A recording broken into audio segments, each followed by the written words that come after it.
Ito, may nail cutter pa. Nail cutter ko. Yan, may nail cutter ako dyan ko rin.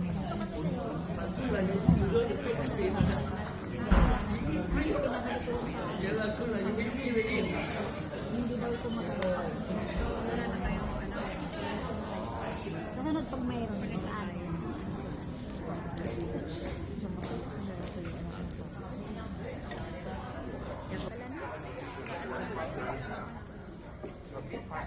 Mag-CR na kayo? Mag-CR na. Hindi ko dito. Maganda pa doon nga. Doon kayo magpapalit sa mga MRT, may mga CR. Oo. Kung sa Bidok Mall na lang tayo. Kami paglabas nyo dito, naka-shorts kayo. Naman.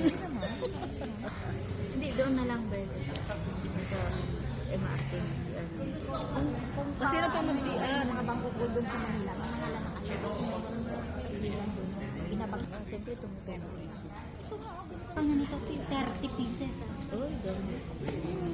Pinapunta ko yung pinsan ko doon. Binintahan niya. Sabi ko, 50 lang bigay ko sa'yo. 800 niya kasi bulyo. Binintahan niya ng 5K. Sabi ko, pinsan ko yan. Tapos binintang mo lang sana ng 2K, okay na. 5K.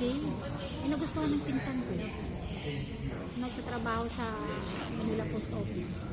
Ayaw na kasi ko sa mga pangkakasya.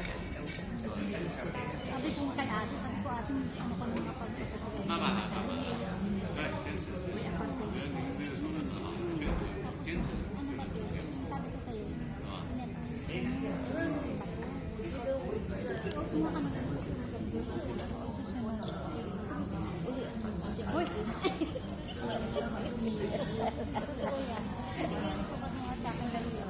Alam mo na yung size. Ano siya? Lugi pa nga ako dyan ah. Bagay talaga ito sa mga girl. Oh, yan, Diba? di ba? Sa'yo ate, di ba? Ay, maluwag Hindi sa'yo. maluwag sa akin. Sa gitna. Sa gitna. Hindi ka kasya. Kakasya to dito. Kasi mas malaki ang kanan natin. Oo nga. Tayo. Sabi ko nga sa kanya, sa susunod, huwag ka na nito kasi hindi buo. Hindi buo. Token. Hindi. Merong malaki niyan. Merong malaki niyan. Napakalaki niya. Parang malaki pa siya rito. Talagang kitang-kita mo. Ayaw ko yung malaki kasi may bangbol na kasi din.